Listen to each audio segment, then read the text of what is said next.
Hello people of the internet, I'm LastOfGaia, and today I'm going to come at you with a brand new deck tech. As most of you know, before Reforged came out, as the spoilers were coming out, I made a mono black devotion deck. It wasn't as good as I thought it was going to be, and so I made an edited version, and it went 3-2 at FNM, which I'm okay with. The deck has possibility. It can win out of nowhere, trust me. It's just with everyone playing control decks, it's hard to win because they just say die, die, die, and then they kill your best threat, and they put out a threat and you kill it, and you go back and forth with attrition until someone has won the game. However, I still want to make a Jeskai control deck because I like Jeskai a lot, but that's not the point of this video. Let's just get to the deck tech. So the mana base has been changed a little bit.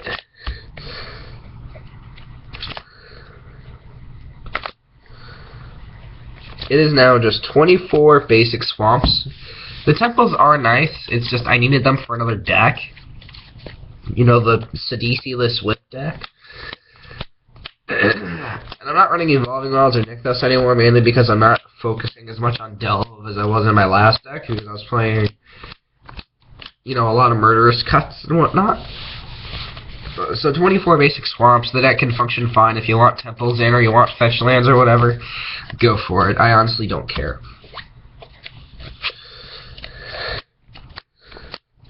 4 copies of Herald of Torment. I need to get a 4th one. I mean, they should be in the mail, even though I might need to just go to the store and buy them. But he's just great. I took out Master of the Feast for 2 more Herald of Torment, mainly because I can't let my opponent have card advantage. Herald of Torment is an aggressive card. Do not get me wrong, this card is aggressive as fuck. He's in the deck for a turn 3 threat. You losing a life and your opponent losing a life is very, very different.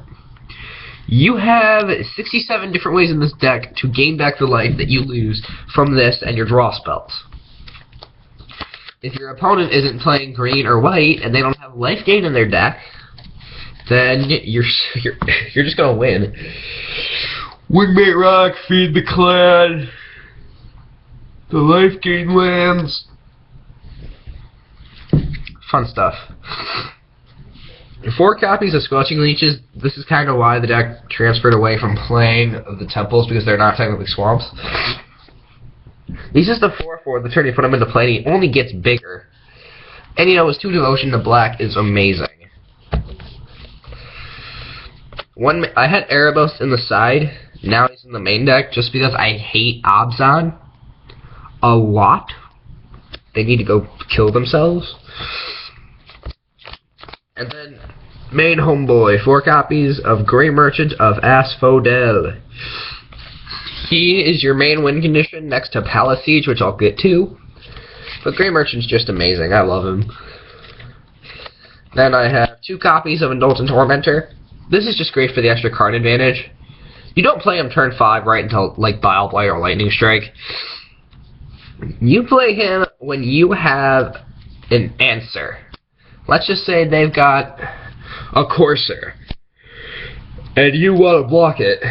You play this turn 7 when you have Murderous Cut or Hero's Downfall in your hand or whatever.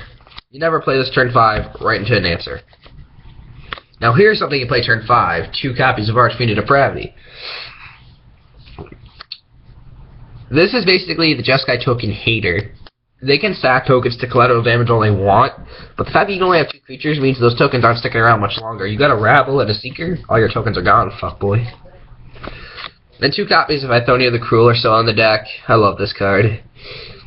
Play it turn 6, they have to kill it immediately, and if they don't, you can just monstrous it and say fuck off.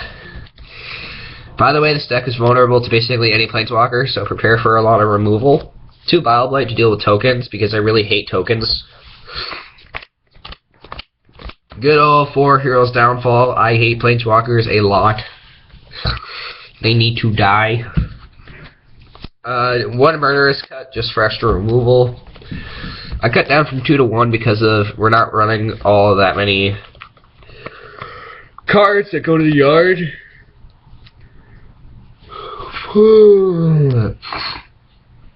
I'm sorry. 4 copies of Despise. I have a Thoughtseize. Where did I put it?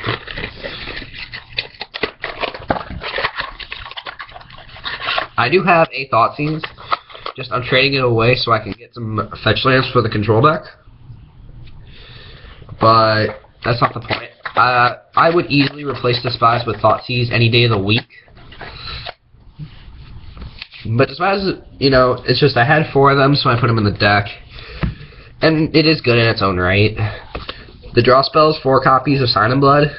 This card is just turn 2 play, get some extra cards. You don't care about losing life unless if your bands burn, you take them out.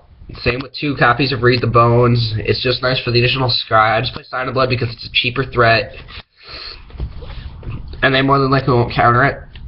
And then my favorite card, or one of my favorite cards in the deck, are the 4 copies of Palace Siege. I only have 2. I know, I'm working on buying 2 more. This card is the shit. It gives you 2 devotion to black. You can either get your card advantage or you can take away their life. Literally, you can just drain them every turn with dragons. Then the last card in the main deck are 2 copies of Whip of Erebos. You play Whip in a mono black devotion deck. It's that simple. That does it for the main deck.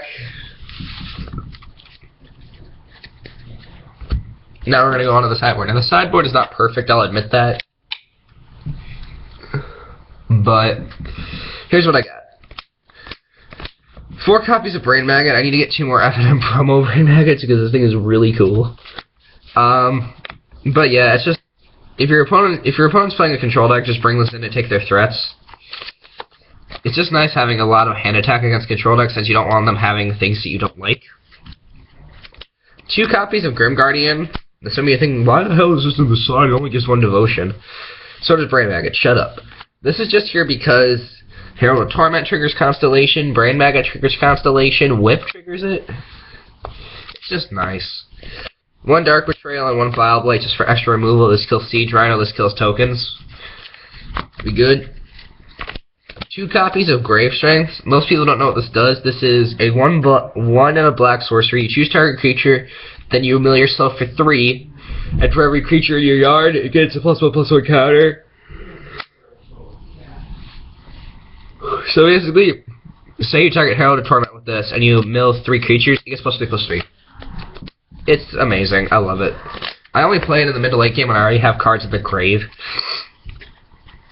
2 copies of Mind Rot. This is just discard 2 cards. I needed something to put in the sideboard. And it is nice. I mean, you can get them down to 2 cards pretty easily since you're playing a lot of threats. 2 Crux of Fate, because I like board wipes. I need to get a second one. 1 Caustic Tar. Most people don't know what this does. It's 4 black. It's an enchantment. You enchant a land and you tap it and they lose 3 life. This is just a late game, turn 6, play it, you know, pray to God that it sticks and you win. And then 2 copies of Staff of the Death Magus to gain back some life against a Jeskai Burn deck. So that does it for the Mono Black Devotion deck tech. Please let me know what you would change in the comment section below, and I'd like some suggestions on this deck because I want this to be amazing. And as most of you know, I have the Sidisi-less Whip of Kraken's deck. I have this deck. I have a Jeskai Ascendancy combo deck, which I'm bringing back with Fate Reforged. You'll get that deck later. And also some quick updates on Kevin. Since I have moved to this new house, we can't really make gameplays as often as we did. They'll probably be like once a month at this point because I don't have time to go over to his house and he really doesn't want to come over to mine because he's a lazy fuck. But that's just a quick update for you guys. Thanks for watching. LastOfGaia out.